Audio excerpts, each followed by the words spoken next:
Baiklah, sekarang kita akan melanjutkan bagian yang esai nomor 1. Tiara mengamati tanaman hias yang berada di depan rumahnya. Terdapat beberapa pohon mawar yang diletakkan di tempat terbuka, tetapi sebagian lagi ada yang diletakkan di tempat tertutup. Berdasarkan kondisi tersebut, lakukan hal-hal berikut. Yang A, buatlah suatu pertanyaan yang merupakan rumusan masalah yang ingin diketahui. Nah, yang A, apakah intensitas cahaya matahari mempengaruhi pertumbuhan bunga?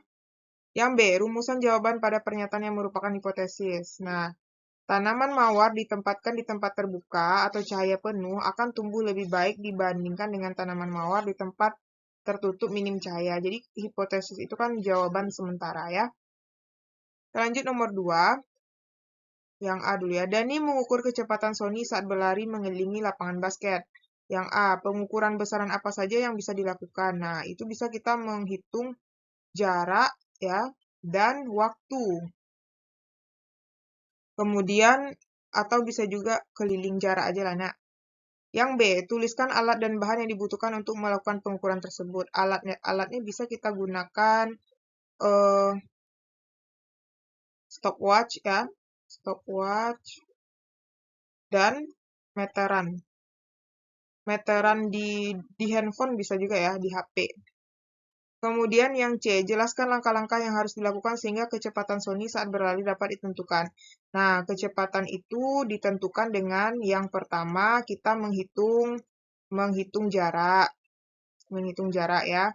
Kemudian yang kedua menghitung waktu.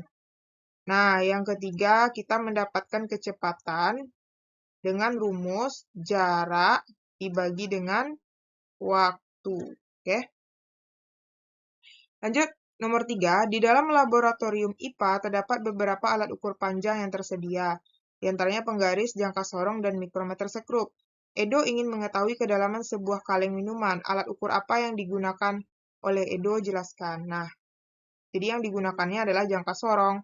Karena jangka sorong adalah alat ukur yang paling tepat digunakan untuk mengukur kedalaman kaleng minuman.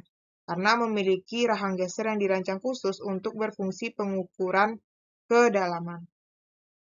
Lanjut nomor 4.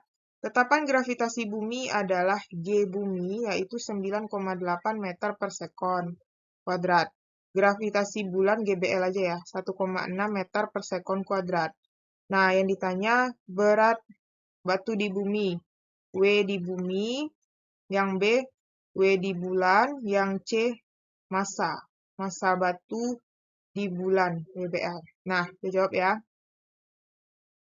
Yang A itu adalah W di bumi. Itu adalah M kali G di bumi, gravitasi di bumi. M-nya 5 kali 9,8.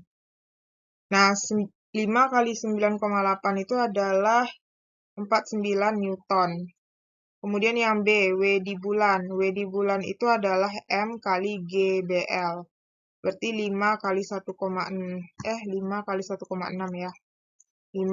1,6. 5 kali 1,6 itu adalah 8.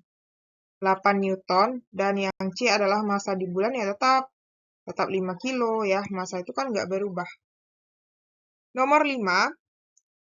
Seorang pedagang mempunyai 5 benda yang diakuinya terbuat dari emas murni 24 karat. Bagaimana cara kamu sebagai seorang konsumen mengetahui apakah barang tersebut dari emas murni atau bukan? Pengukuran apa yang dapat dilakukan? Jelaskan. Nah, di sini kita bisa menggunakan pengukuran ilmiah ya. Yang pertama kita bisa mengukur dengan cara menentukan massa jenisnya. Di mana massa jenis itu kita cari dengan menggunakan massa dibagi volume. Atau bisa juga dengan melakukan pengujian profesional ya, meminta bantuan ahli perhiasan laboratorium dengan menggunakan alat khusus XRF untuk analisis komposisi mineral yang akurat.